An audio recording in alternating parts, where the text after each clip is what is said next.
Hi everyone. இன்றைக்கி நம்ம பார்க்க போகிறது 3 ஈஸி பிரேக்ஃபாஸ்ட் ரெசிபீஸ் தான். ஸோ நம்ம அதுக்கு என்னென்ன தேவைங்கிறத பார்த்துக்கலாம். வடகரிக்கு நான் இங்கே கொடுத்துருக்க பொருளெல்லாம் நீங்கள் பார்த்துக்கோங்க. அது மாதிரி அளவு எடுத்துக்கோங்க. நான் கடலைப்பருப்பை மட்டும் ஊற வச்சு அரைச்சி வச்சுருக்கேன். 1 மணி நேரம் ஊற வச்சுட்டு காஞ்ச மிளகாய் 2 போட்டு வறுத்து அரைச்சி வச்சுருக்கேன். இப்போ பார்த்தீங்கன்னா அதோட பச்சை மிளகாய் எல்லாமே மற்றது எல்லாமே நோட் பண்ணிக்கோங்க நீங்கள். இப்போ நான் தோசைக்கல் வச்சுட்டு நான்ஸ்டிக், ஏன்னா இப்போ நான் ஆயில் கம்மியான யூஸ் பண்ணி வடகரி செய்ய தான் நான் உங்களுக்கு சொல்லித்தர போகிறேன். அதனால் இந்த தோசைக்கல் வச்சுட்டு இதில் அப்படியே கொஞ்சமாக ஆயில் அப்படியே ஸ்ப்ரெட் பண்ணிக்கோங்க. அதில் இந்த அரைச்ச மாவு அப்படியே தட்டி விட்டுருங்க லைட்டாக. நல்லா முடிஞ்ச வரைக்கும் மெல்லிஸாக தட்டிக்கோங்க. அப்புறம் ரொம்ப ஃபாஸ்ட்டாக வைக்காதீங்க. ஒரு கொஞ்சமாக சிம்க்கோ இல்லாமல் கொஞ்சம் மீடியமாக வச்சுக்கோங்க. ஏன்னா அது நல்லா வேகணும் மாவு, அதுக்காக தான் வேகணும். ப்ளஸ் நல்லா ரோஸ்ட் ஆகணும் மாவு. வடகரிக்கு பொதுவாகவே நிறைய பேர் சின்ன இதாக உருட்டி வச்சு இட்லி தட்டிலையும் வேக வைப்பாங்க. சில பேர் எண்ணெயில் பொரிச்சு எடுப்பாங்க. ஆனால் நான் இந்த மாதிரி கல்லில் தான் போட்டு பண்ணுவேன். இதுக்கு நீங்கள் மாவில் நான் என்ன போட்டிருக்கேன்னா 1 மணி நேரம் ஊற வச்ச கடலை பருப்பில் ஒரு 2 காஞ்ச மிளகாய் கொஞ்சம் உப்பு போட்டு அரைச்சிருக்கேன். இப்போ அதை தான் தட்டி இப்படி எடுத்திருக்கேன். இது சும்மா சாப்பிட்டது அவ்வளோ டேஸ்ட்டாக இருக்கும். உங்களுக்கு வடை மாதிரியும் இருக்காது, உருண்டை மாதிரியும் இருக்காது. அது ஒரு மாதிரி வித்தியாசமாக இருக்கும். ஸோ ட்ரை பண்ணி பாருங்கள். இப்போ நம்ம பார்த்தோன்னா வடகரி எல்லாமே நம்ம ஆயில் ரொம்ப இருக்குது, ஹெல்த்தியாக இல்லைன்னு நம்ம யோசிப்போம். பட் இந்த மாதிரி செய்திங்கன்னா உங்களுக்கு கொஞ்சம் பெரியவங்க கூட சாப்பிடலாம் வீட்டில். ஏன்னா நம்ம ரொம்ப அன்ஹெல்தின்னு சொல்லி சாப்பிட மாட்டோம், ஆயிலே ஃப்ரை பண்ணுறோமே. அதே மாதிரி வேக வச்சாலுமே உங்களுக்கு இவ்வளோ டேஸ்ட் வராது. இது உங்களுக்கு ஒரு டிஃப்ரெண்ட் டேஸ்ட்டாக இருக்கும். ட்ரை பண்ணி பாருங்கள். அதே மாதிரி நான் இதை குக்கரில் தான் பண்ண போகிறேன் உங்களுக்கு. அதுவும் நான் உங்களுக்கு எப்படின்னு சொல்கிறேன். சில பேர் தக்காளியில் நிறைய அரைச்சி போடுவாங்க வடகரிக்கு. அது எல்லாமே இல்லை, சிம்பிள். இது பார்த்திங்கன்னா ஒரு 1/2 அன் ஹவரில் செய்துட்டு போயிட்டே இருக்கலாம். அதனால் நீங்கள் நல்லா ட்ரை பண்ணலாம். நீங்கள் இது உங்களுக்கு ஒரு கெஸ்ட்டெல்லாம் வராங்கன்னா கொஞ்சம் கிராண்டாக நல்லா மெரிச்சான ஒரு ஃபுட் செய்யணுன்னா இந்த மாதிரி வடகரி பண்ணலாம். இடியாப்பத்துக்கோ இல்லை இட்லிக்கோ எல்லாத்துக்கூடையும் மேட்ச் ஆகும். நல்ல ரோஸ்ட் எடுத்து பண்ணிக்கோங்க. ரொம்ப பேசுகிறேன்னு நினச்சிக்காதீங்க. நான் சும்மா டிப்ஸ் எல்லாம் கொடுக்கணுங்கிறதுக்காக தான் நான் இதை ஒரு ஃபுல் வீடியோவாக எடுக்கும்போதே கொஞ்சம் நேரம் சேர்த்து நான் எடுத்தேன். பாருங்கள், இப்போ திருப்பி போட்டுட்டேன். கொஞ்சம் புண்டு தான் போகும், அதை பற்றி கவலை இல்லைன்னா நம்ம இதை நசுக்க தான் போகிறோம். அதனால் இது அப்படியே உடஞ்சாலும் பரவாயில்ல, அப்படியே எடுக்கணும்னு அவசியம் இல்லை. இப்போ அதையெல்லாம் எடுத்துகிட்டு உதுத்து வச்சுக்கோங்க, அப்படி ஓரமாக வச்சுக்கோங்க. இப்போ குக்கர் வச்சுட்டு எண்ணெய் ஊற்றிக்கோங்க. தேவையான அளவு எண்ணெய் ஊற்றிக்கோங்க. நான் கொஞ்சம் மீடியமாக தான் ஊற்றிருக்கேன் எண்ணெய். இதில் பட்டை, லவங்கம், ஒரு ஏலக்காய், பிரிஞ்சி இலை போட்டுக்கோங்க. நான் ஏலக்காவை நசுக்கில் அப்படியே தான் போட்டு விட்டுருக்கேன். சும்மா ஸ்மெல் வரட்டும்ங்கிறதுக்காக தான். வேணும்னா நீங்கள் அது ஒரு தட்டிட்டு கூட அதை போட்டுக்கலாம். இது நல்லா வெடிச்சிட்டு வரட்டும். அதுக்கப்புறமா நம்ம ஆனியனை போட்டுடலாம்.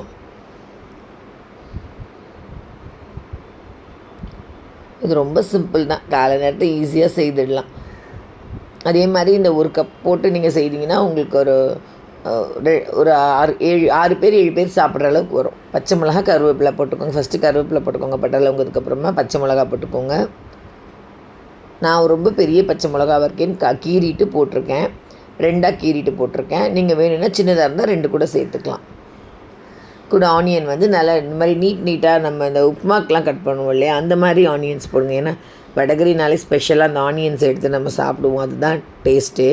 ஸோ அதனால் ரொம்ப பொடியாக அறியாமல் ஆனியன்ஸ் மெல்லிஸாக கொத்தாக அரிங்க. நான் 2 கப்பு போட்டிருக்கேன் ஆனியன். கொஞ்சம் பெரிய வெங்காயமே நான் 2 கப்பு அரிஞ்சு போட்டிருக்கேன். ஏன்னா இதுக்கு அந்த வடகரியிலே பார்த்திங்கன்னா நமக்கு அந்த கிரேவி மாதிரி இருக்கும் பாருங்கள், அதுதான் டேஸ்ட்டு. அதுக்காக தான் நான் ஆனியன்ஸ் நிறைய போட்டேன். சப்போஸ் உங்களுக்கு ஆனியன் ரொம்ப பிடிக்காதுன்னா நீங்கள் 1 கப் மட்டும் போட்டுக்கோங்க. அதே மாதிரி தக்காளி நான் 2 தக்காளி சேர்த்தேன். நீங்கள் உங்களுக்கு எப்படி டேஸ்ட்டோ இல்லை என்ன கூட இன்னொன்று கூட ஒன்று போடலாம், நல்லாயிருக்கும். சில பேர் பார்த்திங்கன்னா வடகரிக்கு தேங்காய் பால் ஊற்றுவாங்க, தக்காளி அரைச்சி ஊற்றுவாங்க. அதெல்லாம் ஒரு டைப். இது என்னோடய டைப். ட்ரை பண்ணி பாருங்கள். இதையும் ஒரு தடவை நீங்கள் ட்ரை பண்ணி பார்த்துட்டு செய்து சாப்பிடுங்க. நல்லா இருந்தால் எனக்கு கமெண்ட் பண்ணுவீங்கல்ல, அதுக்காக தான் சொல்கிறேன். 2 தக்காளி நான் அரிஞ்சு வச்சுருக்கேன். ஒரு சின்னதாக அரிஞ்சு வச்சுருக்கேன். இதையும் நல்லா போட்டு வதக்கிக்கோங்க. கொஞ்சம் நசுங்கிற அளவு தக்காளி கொஞ்சம் நசுங்கிற அளவுக்கு வதக்கிக்கோங்க நல்லா. மற்ற 2 மெனுமே ஈஸி. இது மட்டும் தான் கொஞ்சம் நேரம் ஆகும். ஏன்னா ரொம்ப லெங்க்த்தியாக போதே வீடியோன்னு ஸ்கிப் பண்ணிடாதீங்க. கொஞ்சம் பாருங்கள் எனக்காக ஃபுல்லாகவே. மற்ற 2மே சிம்பிள். உங்களுக்கு ஆப்பம், அதுக்கப்புறம் ரவா தோசை, அது 2மே ரொம்ப சிம்பிள். ஏன்னா இவ்வளோ சிம்பிளாக ஒரு ஆப்பமா, இவ்வளோ சிம்பிளாக ஒரு ரவா தோசையான்னு கேட்பீங்க நீங்களே. இது கொஞ்சம் நல்லாவே வதங்கட்டும். உப்பு வேணாலும் கொஞ்சம் முன்னாடியே போட்டுட்டிங்கன்னா வெங்காயம்லாம் நல்லா வதங்கிடும்.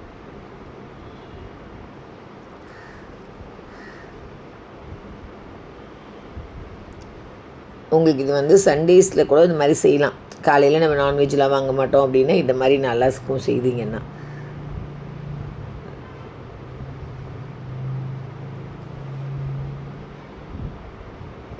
உப்பு கொஞ்சம் முன்னாடியே போட்டோம்னா நல்லா உங்களுக்கு வதங்கிடும். அதுக்காக தான் உப்பு போட்டோம்னா ஈஸியாக இருக்கும்.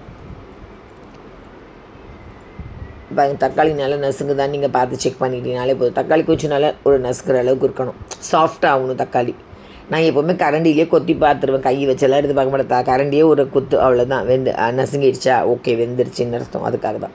இப்போ நம்ம வந்து மஞ்சத்தூள், மிளகாத்தூள், கரம் மசாலா தூள் எடுத்து வச்சுருக்கேன், அதை நான் போட்டுட்டேன். நார்மல் மிளகாத்தூள் தான் இதுக்கு நான் ஆட் பண்ணியிருக்கேன். கரம் மசாலா தூள், மஞ்சத்தூள் எல்லாமே சேர்ந்து வச்சுருக்கேன்.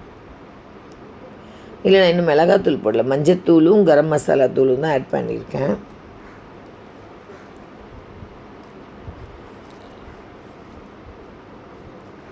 அப்புறமா இல்லை மிளகாத்தூளும் ஆட் பண்ணிட்டேன் போல். சாரிங்க, மாற்றி மாற்றி சொல்கிறேன்னு நினச்சிக்காதீங்க.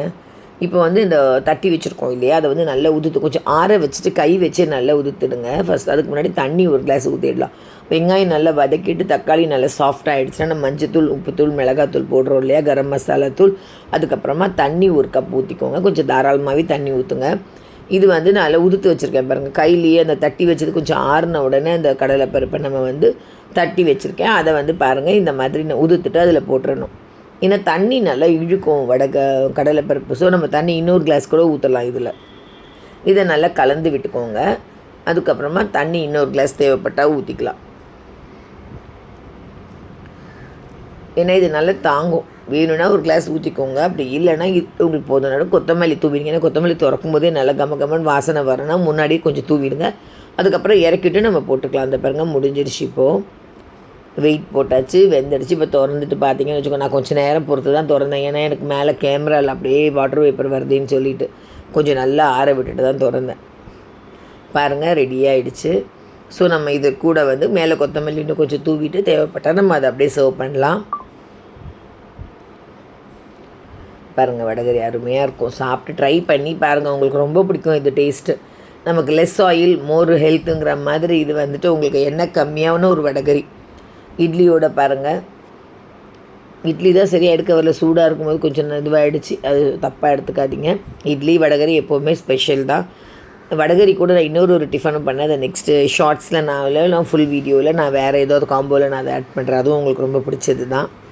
நெக்ஸ்ட்டு நம்ம பார்க்க போகிறது வந்துட்டு இன்னொரு பிடிச்சமான டிஃபன் தான். பாருங்கள் உங்களுக்கு பார்த்தாலே கலர்ஃபுல்லாக இருக்குது. ஹோட்டலில் எல்லா டைமும் வாங்க முடியாதுல்ல வடகரி. நீங்கள் நைட்டே ஊற வச்சுட்டிங்கன்னா கூட கடலைப்பருப்பு ஒரு 1/2 கப் ஊற வச்சு ஃப்ரிட்ஜில் வச்சுட்டிங்கன்னா காலையில் எடுத்து அரைச்சி டக்குன்னு பண்ணிடலாம். 1/2 அன் ஹவர் நான் சொல்கிறதே ரொம்ப ஜாஸ்தி டைம் தான். 15 மினிட்ஸை ஈஸியாக முடிக்கலாம். இதை ட்ரை பண்ணி பார்த்துட்டு சொல்லுங்கள் எப்படி இருந்துச்சுன்னு சொல்லிவிட்டு. அதே மாதிரி இந்த வடகரி வந்து உங்களுக்கு சப்பாத்திக்கும் நல்லாயிருக்கும், ஆப்பம் எல்லாத்துக்குமே நல்ல காம்பினேஷன் தான். இப்போ நீங்கள் இந்த இடியாப்பமுக்கும் ரொம்ப நல்லாயிருக்கும் வடகரி. அதனால தான் நான் இதை உங்களுக்கு சொல்லிக் கொடுக்கணும்னு நினச்சேன். நெக்ஸ்ட் ஆப்பம் நம்ம எப்படி பண்ணுறதுன்னு பார்க்கலாம். ஆப்பத்துக்கு வந்து நான் 1 கப்பு பச்சரிசி, 1 கப்பு இட்லி அரிசி எடுத்திருக்கேன், 1 கப்பு சாதம், சின்ன கப்பில் சாதம், வெந்தயம், கொஞ்சோண்டு உளுத்தம்பருப்பு எடுத்து வச்சுருக்கேன். சில பேர் தேங்காய் இதெல்லாமே போடுவாங்க, தேங்காய் அரைக்கும் போதே தேங்காய் போடுவாங்க. அதுக்கப்புறம் வேறு என்னமோலாம் நான் பார்த்துருக்கேன். ஆப்பத்துக்கு வந்து விதவிதமானது சொல்லுவாங்க. பட் நான் இப்படி தான் சொல்வேன். எதுக்காக நான் இப்படி சொல்கிறேன்னா, சிம்பிளாக ஒரு பேச்சுலர்ஸ் கூட ஈஸியாக செய்துட்டு போயிடலாம் இந்த வடகரி. இது எல்லாமே ரொம்ப இன்க்ரீடியன்ஸ் கிடையாது. பார்த்திங்கன்னா 5 பொருள் தான் பாருங்கள். இதை இட்லி சாதத்தை மட்டும் தனியாக வச்சுக்கோங்க. இதெல்லாம் வந்து ஒன்றா ஊற வச்சுருங்க. ஏன்னா இட்லி அரிசி உங்களுக்கு வேணான்னா கூட வெறும் பச்சரிசியும் போட்டுக்கலாம், அது உங்களோட ஆப்ஷன் தான். சில பேர் வந்து தேங்காய் வந்து நம்ம ஊற வைக்கும் போதே இருப்பாங்க, சில அவல் சேர்ப்பாங்க, அது எல்லாமே சேர்ப்பாங்க தான். பட் நான் இப்படியே செய்வேன். இதுவே நல்லா தான் இருக்கும், டேஸ்ட்டாக இருக்கும் அப்பம். ஏன்னா தேங்காய் நம்ம நிறைய எடுத்துக்க முடியாது. இப்போ கொலஸ்ட்ரால் இருக்கவங்க அது மாதிரி வீட்டில் பெரியவங்களாம் வேண்டாம்பாங்க தேங்காய் இல்லாமல். இந்த மாதிரி செய்திங்கன்னா ஈஸியாக டைஜஷனுக்கு இருக்கும். தொட்டுக்க மட்டும் நம்ம தேங்காய் பால் வச்சு சாப்பிடலாம், சைட் டிஷ்க்கு நல்லாயிருக்கும். ஸோ அதனால தான் சொல்கிறேன். இது ரொம்ப ஈஸியான இன்க்ரீடியன்ட் தான். இது எல்லாமே ட்ரை பண்ணுங்கள், ஸ்கிப் பண்ணிடாதீங்க ரொம்ப லெங்க்த்தியாக போகுதுன்னு சொல்லிவிட்டு. உங்களுக்கு இதை நோட் பண்ணிக்கணுமேன்னு சொல்லிட்டு தான் நான் கொஞ்சம் லெங்க்த்தியாகவே கொடுத்துருக்கேனே. இப்போ இது எல்லாமே ஊற வச்சுட்டு ஒரு 5 ஹவர்ஸ் ஊற வச்சுட்டு அரைச்சி எடுத்துக்கோங்க. இந்த மாதிரி அரைச்சி எடுத்து வச்சுட்டிங்கன்னா காலையில் பார்த்திங்கன்னா நைட்டுன்னு அரைச்சி வச்சேன். ஆக்சுவலாக அது ஈவினிங் ஊற வச்சு நைட்டே அரைச்சிட்டேன். நல்லா சூப்பராக ஆகிடுச்சு பாருங்கள். இப்போ பாருங்கள் நல்லா பொங்கிடும். இதை வந்து நம்ம அப்படியே எடுத்து ஊற்ற வேண்டியது தான். ஆப்போ கடாயில் வந்து நல்லா துணி வச்சு தேய்ச்சிட்டு ஒரு 1.5 கரண்டி எடுத்து ஊற்றிக்கோங்க. கை வச்சு ரொட்டேட் பண்ணாலே ஈஸியாக வந்துடும். நல்லா புளிச்சிருச்சு பாருங்கள். நான் இதுக்கு ஆப்போ சோடா கூட போடலை. ஆக்சுவலாக ஆப்போ சோடாலாம் நம்ம ஹெல்த்துக்கு எனக்கு சரியாக தோணாதனால நான் போட மாட்டேன். பட் இது நல்லா தான் இருக்கும். இப்படி செய்தாலே நல்லா வரும். ஸோ நீங்கள் ஒரு பேச்சுலர் பார்க்குறீங்க, இல்லை இப்போ ஒரு ஃபாரினில் இருக்க பொண்ணுங்க பார்க்குறீங்கன்னா உங்களுக்கு அது ரொம்ப ஈஸி. எல்லாம் தேடி வாங்க முடியாதுல்ல இந்த பொருள்லாம்.